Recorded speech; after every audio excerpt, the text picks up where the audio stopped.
Hi, I'm Susan Gerofsky. I'm a prof in mathematics education at the University of British Columbia here in Vancouver, Canada. I'm going to read some of my latest Bridges mathematical poems and tell you a little bit about them here in our backyard. So the first poem is based on anagrams that I found by playing an anagram game on my phone all the time. It's called Legato Gelato, which in itself is an anagram. Adepts pasted sateen to podiums of the Senate. The palest pastel petals stapled plates to pleats to please those senators asleep to treason, whose elapsed duties suited them too well. They tended dented sacred cedars that scared cadres had chopped with chesty scythe, dropping a peremptory crusty curtsy to entrap a curt parent. Sirens applied rinses to rosins. Ochres thicken kitchen chores, breathes earth's rubies, and buries busier hearts. Silver livers sliver the risen siren. She poises her burden of burned posies, serves and severs verses, stayed steady, as the lifter of fares, fears and filters safer trifles. The signer may resign, and the singer reign, if we reared a dearer reader and reread their latent talent, to browse bowers shaded with Bowser's drowsy dreams. Drink up the latest lattes and a macho mocha, and let Andrew wander, warned the warden. Padres rasped and parsed prayers, spread drapes and spared no splendor, gobbling sauces for good causes, blows upon basting bowls, slump lumps of plums, sipped rustic citrus, burning tapers at the dregs of the repast, as a barbed dabber prates on taming mating to a lewder welder, and a stray artsy satyr, licking the tray of grease, agrees. What care we if the acuter curate flogs golf and the parson wears aprons? Those are ogres who censor crones, ergo their censors give no salves to slaves. The clergy enrolls loners, curses cures with a cruse of vin sucré. A priest places the ripest tripes in the easier Aries, attracting a stripe of sprite. Their denial nailed Daniel, aligned to organs' groans. Those saints whose hoarse cry stains satins ashore, in their craven cavern drawn by the allure of laurel. Who enters? The nester quick to resent tenser times? The chaser who would search arches, repels lepers, erase sorry, their mimosa Maoism that scares a simple caress. Strew straw on warts and nurse the secret runes. Their manse means our names will mingle mares' manes with amens. Desire resides in eiders, greets egrets with sharp harps. Deist diets stanch edits to tides, sighted on beaches where a snatch of chants re-echo and cohere to the horses on lonely shores. Sonic icons to scold cold's clods, scions of coins and miles of slime, sour limes to bring a smile. We remain marine airmen, allied with he who utters truest, the penal plain where angels glean angles in Alpine Nepal, is a saner snare for he who nears and earns peace's escape.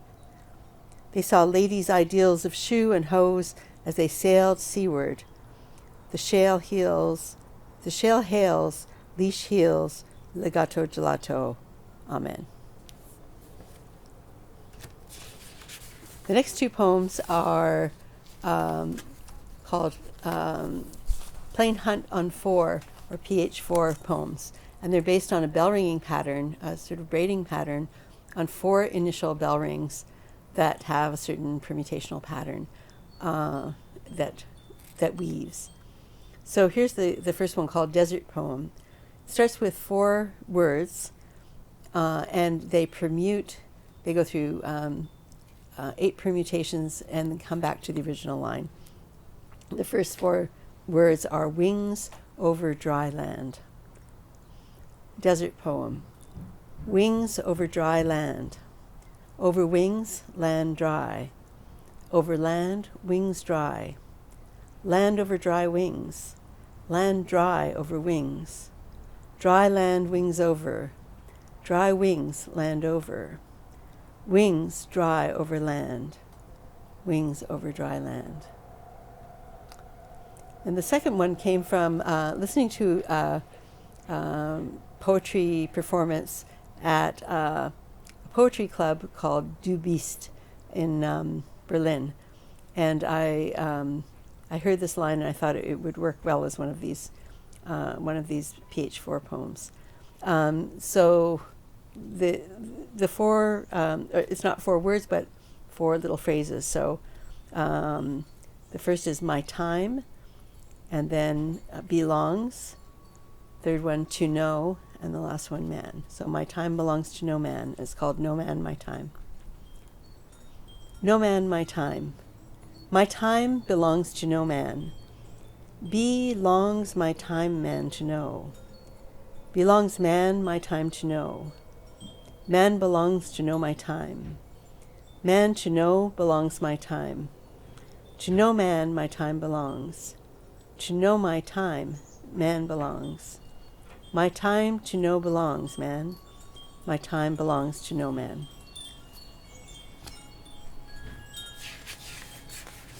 The last poem is an excerpt from a play called Kepler, a Renaissance folk play in verse. So this is a whole play in several acts that tells the story of Johannes Kepler and his life and works, and it's all read by a narrator with actors playing out the parts. And this is the very last little bit of it. The whole thing rhymes. Okay, here's an excerpt from Kepler, a Renaissance folk play in verse. On an old nag to Regensburg he came, a fever burning in his eyes, whose flame, increasing evermore, sent him to bed, where mute he'd point his hand, now at his head, now at the sky above him, as to say, his mind would grasp the heavens far away, and quench his fever with the rising sun. And maybe he thought of all the work he'd done, his 3 laws and his new astronomy, groundbreaking work in crystallography and optics, works on lenses and refraction, camera obscura, telescopic action, his championing of haughty Galilei, his new star, Kepler's nova to this day, his work on Barrel's volumes in solution to volumes of complex solids of revolution, his work on polyhedra and the key to math of variable quantity, in quasi-integration, which could serve to sum the areas beneath a curve. Through optics, he gave to geometry the principle of continuity, and postulated a point at infinity, the basis of projective geometry. For stellar calculations, he made clear the basis of logarithms of Napier, and armed with his new log tables and theory, avoided the toil of calculations dreary. He helped to invent machines for calculation and started work on differentiation. But most, his work on orbit's physical cause made way for gravitation and Newton's laws. So Kepler, far from friends in a strange town, wearied by illness, laid his body down and gave up the ghost. We hope he's reached the stars. His grave was long ago destroyed by wars. Though we still have his epitaph, this treasure. I measured once the skies, now shadows measure. Skybound the mind, earthbound the body rests. Peace to you now, Johannes, in your quest. Thank you.